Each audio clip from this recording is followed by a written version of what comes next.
Hello मित्रांनो, तर स्वागत आहे तुमचं .NET आणि C# scenario based interview questions आहेत त्यामध्ये. तर मित्रांनो, जेव्हा तुम्ही इंटरव्ह्यूसाठी प्रिपरेशन करताय तेव्हा Googleवर किंवा YouTubeवर तुम्हाला इंटरव्ह्यू क्वेश्चन्स ऑलरेडी भेटून जातील. पण जे रिअल सिनेरिओ बेस्ड जे क्वेश्चन्स असतात ते इंटरव्ह्यूमध्ये विचारले जातात. म्हणजे प्रत्येक कॉन्सेप्ट वाईज तुम्हाला सिनेरिओ बेस्ड क्वेश्चन हे विचारले जातात आणि तुमचं जे पूर्ण नॉलेज आहे ते त्यामधून त्यांना समजून जाते. त्यामुळे सिनेरिओ बेस्ड क्वेश्चन्स हे इम्पॉर्टंट आहे. तर स्वागत आहे तुमचं इंटरव्ह्यू कोडिंगच्या डे 1 क्वेश्चनमध्ये. तर रिसेंटली एक इंटरव्ह्यूमध्ये क्वेश्चन विचारला होता की म्हणजे सिनेरिओ बेस्ड क्वेश्चन होता की म्हणजे इनहेरिटन्सच्या केसमध्ये म्हणजे 2 क्लास घ्यायला लावले होते. त्यामध्ये जो पहिला क्लास आहे तो टीचर नावाचा आणि दुसरा जो आहे तो स्टुडंट नावाचा.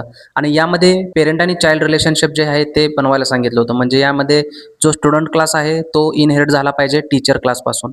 आणि जेव्हा ऑब्जेक्ट क्रिएशन म्हणजे मेन मेथडमध्ये आपण ऑब्जेक्ट क्रिएशन करतोय त्यावेळेस म्हणजे पहिल्यांदा टीचर क्लासचा जो ऑब्जेक्ट आहे तो क्रिएट करायला सांगितलं होता आणि त्यानंतर दुसरा जो आहे स्टुडंट क्लासचा ऑब्जेक्ट. यामध्ये जे आउटपुट आहे ते आउटपुट विचारलं होतं. आणि नेक्स्ट केसमध्ये सेम ते आउटपुट सांगितल्यानंतर दुसरा क्वेश्चन विचारला होता की सेम वे तुम्ही टीचरचा रेफरन्स तयार करायचा आहे आणि त्याला इक्वल टू ने डायरेक्टली स्टुडंटचा जो ऑब्जेक्ट आहे तो त्याला असाइन करायचा आहे. त्यानंतर त्याचं जे आउटपुट आहे ते विचारलं होतं आणि नंतर स्टुडंटचा रेफरन्स तयार करून टीचरचा जो क्लास आहे त्या क्लासचा ऑब्जेक्ट त्याला पास करायचा होता. तर या केसमध्ये ते आउटपुट येते ते आउटपुट हे या केसमध्ये विचारलं होतं. तर सिम्पली यामध्ये जे लास्ट जे आउटपुट येते ते कंपाईल टाइम एरर येते कारण डायरेक्टली तुम्ही टीचर क्लासला म्हणजे डायरेक्टली चाइल्ड कडून पेरेंट क्लासला जे आहे ते फीचर्स फॉरवर्ड केल्या जात होते. तर हे पॉसिबल नसतं. जेव्हा आपण इनहेरिटन्स वगैरे ऍड करतोय त्यामुळे जे पण फीचर्स असतात त्या मेन क्लास म्हणजे जे पेरेंट क्लास असतात त्याकडून चाइल्ड क्लासकडे असतात. त्यामुळे जी लास्ट कंडिशन आहे तिथे कंपाईल टाइम एरर येते. जर हे अशा प्रकारे सिंपल जे